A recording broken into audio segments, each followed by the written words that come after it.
Welcome to another Ask Katrina. Today the question is, hey Katrina, I hear you talk about becoming an irreplaceable asset in the business. Why do I want to become an irreplaceable asset? I love when people ask this question.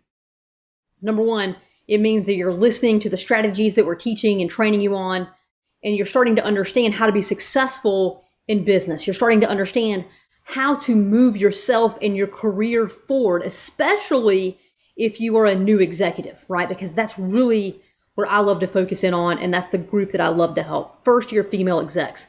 It's my favorite group of leaders to work with, although I serve all of you, okay?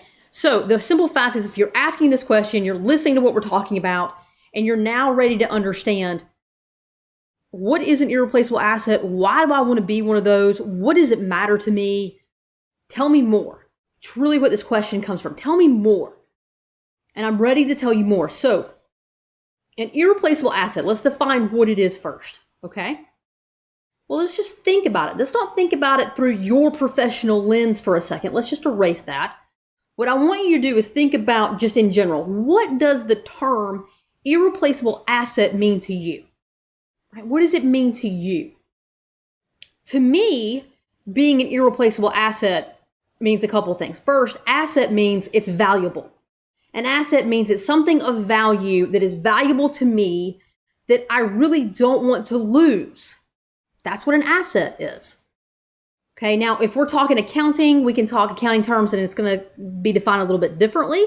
And so maybe if you work in finance, you're going to define asset a little differently than I just did.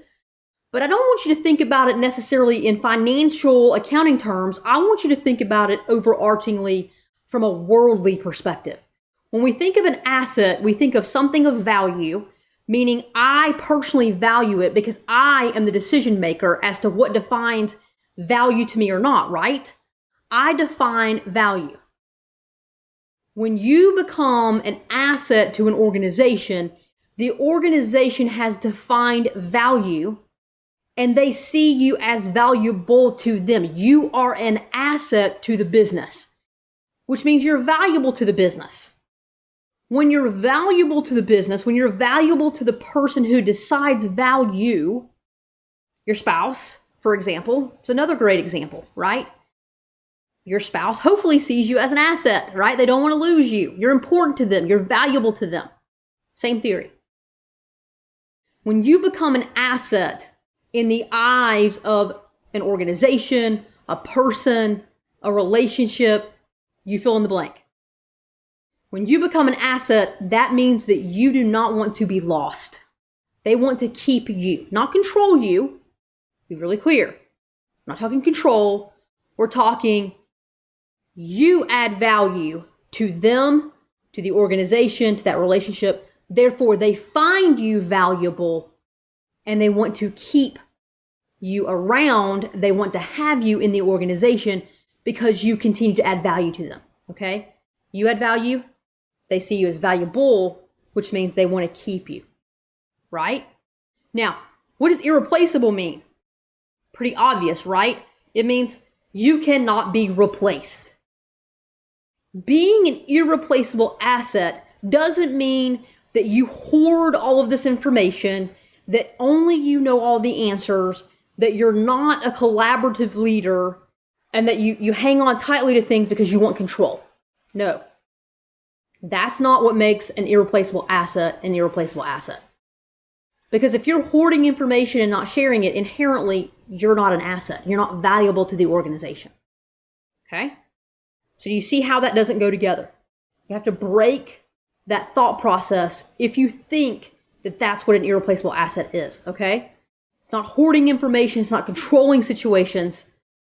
Being an irreplaceable asset simply means that you are adding so much value to the relationship or to the company, whatever the situation is, right? But in this situation, let's talk business. So you're adding so much value to the organization in a way that only you can. Meaning you're using your gifts, you're using your talents.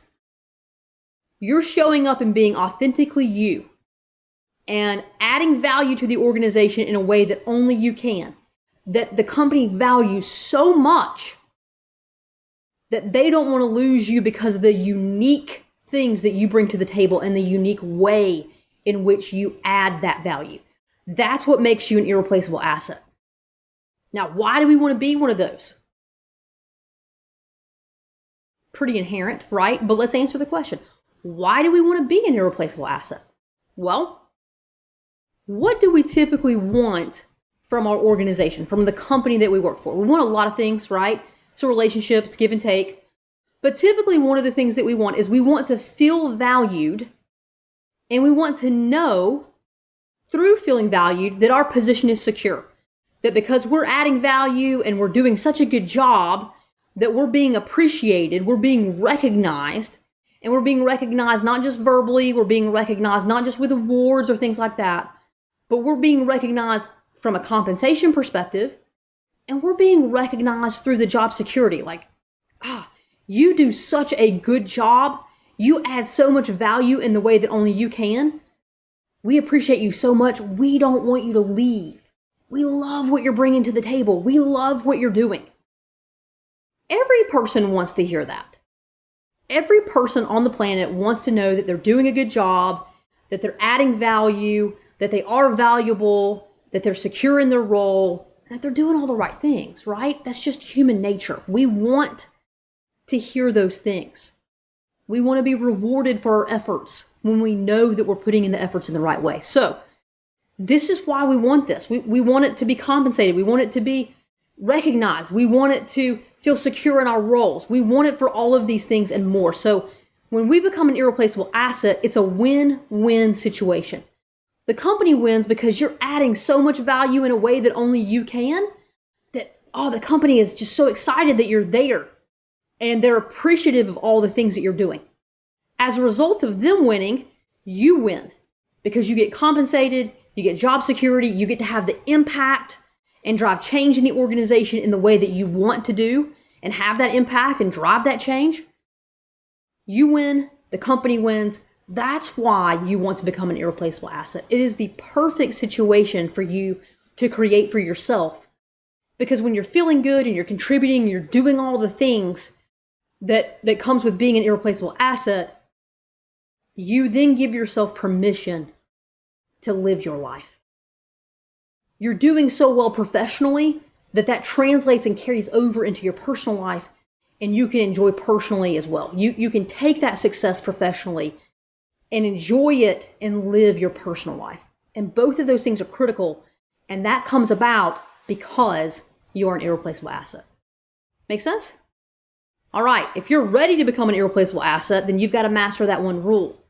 If you'd love to learn more about the one rule, if you'd love to learn more about becoming an irreplaceable asset, I'd love to come teach you or your team, either through a company-wide speaking event or through a training event, your choice. Send me an email and let me know, and I'd love to connect with you. As always, go and be legendary.